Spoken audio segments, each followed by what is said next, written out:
Purchasing a new car is a daunting task for anyone, much less when financing is involved.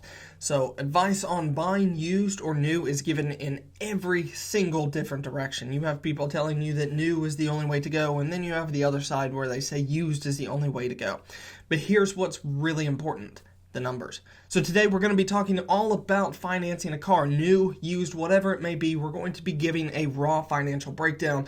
And if you want to learn more about this, go ahead and check out the link in the description below where you can see a full guide on achievable finance to see the raw numbers of financing a car, whether it's new or used. But for now, let's go ahead and look at the financial breakdown of the numbers you need to know when financing a car. Because after all, what it really comes down to when buying a car is the numbers. Anything else is really irrelevant. If you plan on financing a car, you plan on making this commitment for the next 5 to 7 years for most people when it comes to financing, and typically with the average payment in the US being around $500 a month, we'll get into that more later, that's a big commitment. So let's go ahead and talk about the numbers that you need to know when financing a car. So $36,000 is the average price of the new car according to a 2019 study, and $20,000 is the average price of a used car in the US as of 2019. What's crazy about that is a $16,000 price difference just by picking a used car over a new car. On top of that, $554 per month is the average car payment in the US for a new car. $391 per month is the average payment in the US for a used car. These two numbers alone are huge in difference. We're talking over $150 a month in difference for a new versus used car, and that easily adds up to that $16,000 over the course of 6 years on a loan term.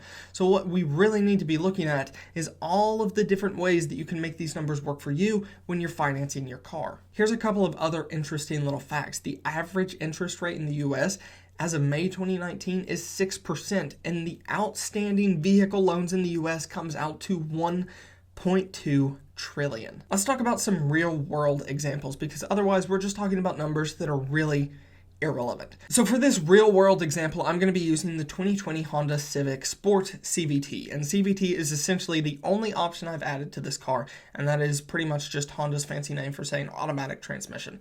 I figured with most people in the US now driving automatic transmissions, it would be a little stupid to plan this on a manual transmission option.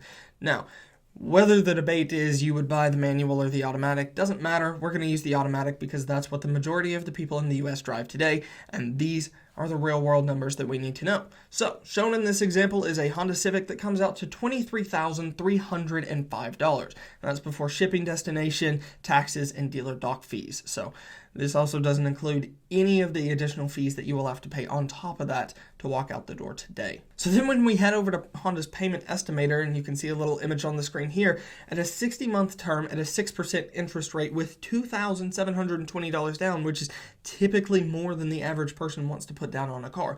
You see so many people walking into dealerships today putting $0 to $1,000 down on a car. I did it. When I bought my first Range Rover, I put $1,000 down, it lowered my interest rate 1%, and I walked out the door with the car. But that wasn't necessarily the most intelligent option, because I also financed it at 76 months and was way over my head with that car. But that's not the point. The point is 60 months, 6%, down payment of $2,720, $0 trade-in, and $0 amount owed on trade-in.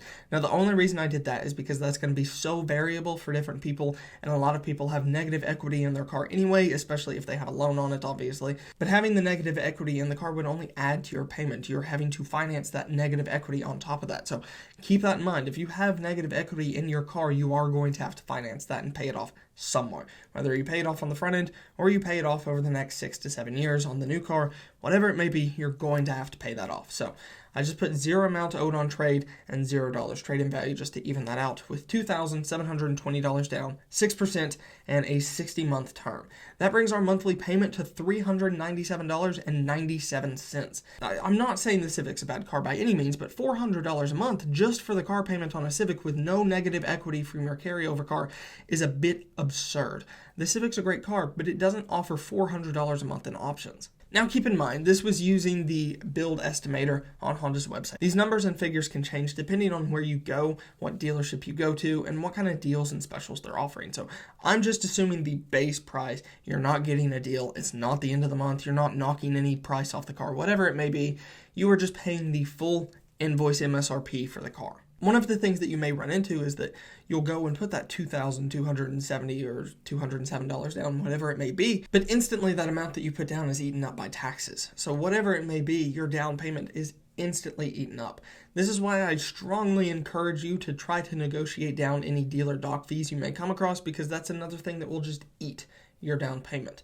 And when it comes to financing a car, one of the most important things is being sure that you don't have to put too much cash down while also not having to finance such an absurd amount. So I'm not saying it's a smart idea to finance your taxes. I'm not saying it's a smart idea to finance your dealer doc fee, but the doc fee is something that you can try to negotiate down to where it doesn't eat up as much as your down payment as it normally would. So the total without including registration, dealer fees, and tax comes to $397.97 a month, and that means you're putting nearly $3,000 down and still paying almost $400 a month for a new car that will lose thousands within the first year. So this is where things get interesting. Now we're going to take a real-world example of a used car, because a 2016 Honda Civic EX with around 30,000 miles on the odometer is listed for around $15,000. Sure, it's not the Sport listed above, however, it's the same transmission, same interior options, exterior, and wheels.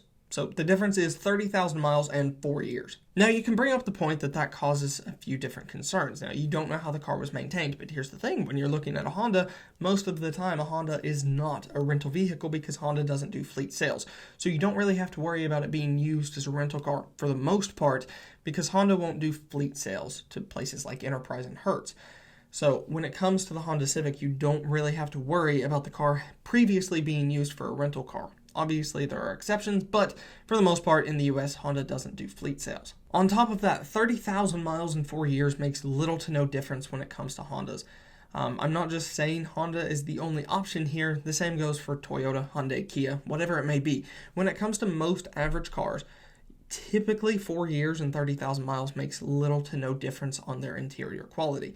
Now, when you're financing a brand new Range Rover, for example, and 30,000 miles in 4 years can make a significant difference. So 30,000 miles in 4 years on a much higher end car could actually end up being a bit of a problem, but on a typical little Civic or Camry or Corolla, whatever it may be, 30,000 miles, 4 years, you're not going to see that much of a difference in your own driving experience. But what you will see a difference in is that the fact it will save you around $8,500 on the list price alone. That's also not to mention that it is much easier to negotiate down the price of a used car than it is a new car. So assuming that you can negotiate the car down to $13,195 on the purchase price, you're saving nearly $10,110 on a car which is nearly identical to the brand new one. This also means that your down payment can go from an average of $2,720 all the way down to $1,319, saving you an additional $1,400 in on-standing cash before you've even driven off the lot with the car. It also estimates your payment to be around $230 a month on a 60-month term with a 6% interest rate. That is significant savings. So the total estimated cost of a new car with a purchase price of $23,350, a down payment of $2,720, a monthly payment of $397.97 times 60 months ends up being $23,878.26. Add your down payment into that and you are sitting at a total of $26,598 for a brand new Civic. Not too bad, but we also need to consider that this is almost $27,000 for a Civic. But when you compare that to $13,195 on a used car, and you take that across 60 months at $397.97, you end up at $15,119 plus your down payment.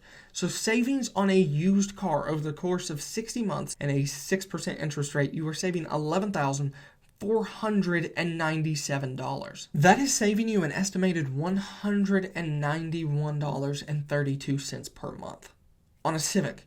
The same kind of Civic that you would finance new if you just financed it used could be saving you $200 a month. That is $2,400 a year to drive this same car. On top of that, you're losing less in depreciation because a new car has its biggest depreciation curve within the first 4 years of it being around.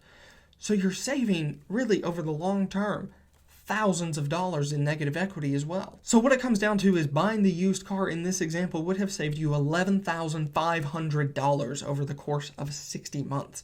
That is a substantial amount. So basically, when you're financing a used car, it pays to look on the used market. Now, I know a lot of people have concerns about buying used. What if there's a mechanical issue? What if the warranty has an issue? How do you know if there's a pre-existing condition with the car?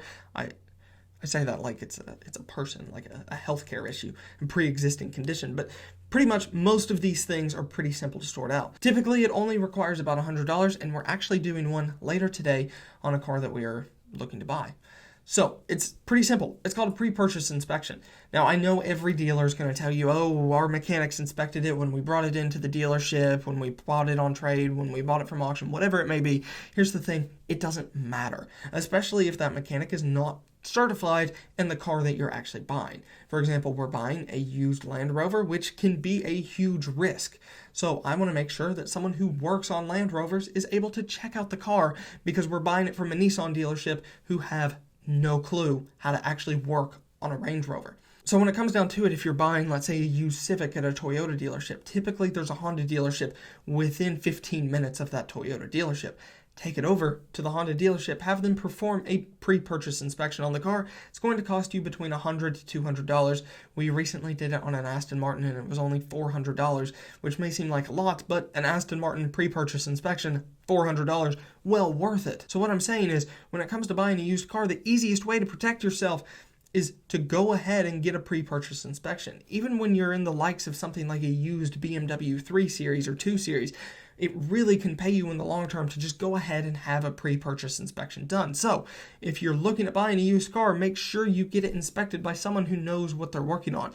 You can even save some money if you take it to an independent mechanic who knows what they're doing and is trusted with the brand that you're looking to buy. Whatever it may be, though, one of the easiest ways to protect yourself is to not listen to what they tell you about the car. Take it and do your own due diligence to make sure that it's a car that you actually want to invest your money in and buy. So here's what you can do with some of your savings when you buy used. Like I said, we saved nearly $11,500 by buying used. What can we do with that substantial amount that we're saving? Especially when you're ready to go pull the trigger and buy the car new, all of a sudden you're saving $150 a month. Here's some stuff that you can do to make that money work for you in the long run. If you're ready to spend it anyway, and then you suddenly change your mind, here's how you can invest that money and make it work for you over time. One of the best things you can do is invest the difference in monthly payments. So everyone says it, but few practice it. Pay yourself first. Like I said, the example earlier, we were saving roughly $167 a month. Take that and put it into an Acorns account, an M1 Finance account, whatever it may be. Take it and invest that money. You could also take and invest the difference in down payment here too, which was about $1,401. So that mixed with the monthly payment puts you at about $11,500 invested into the market. Now, that's a substantial amount, especially considering you were ready to blow this on a new car anyway. So that's a good down payment on a rental property. It's a good down payment on a personal property. Whatever it may be, it's a good payment to use on something. It's also good to just leave it in the market. Let it keep running. And depending on what your interest rate for the few years has been, typically 7%, you're looking at a pretty substantial increase in your money. So all of this happened just by buying a used car. Now, that's our advice. That's what we think is the best solution when it comes to financing a new car. I hope you guys enjoyed this video. If you did, be sure to leave a thumbs up, subscribe to the channel, and be sure to turn on notifications to get notified every time we upload a new video to Achievable Finance. Thank you all so much for watching, and I will see you in the next video.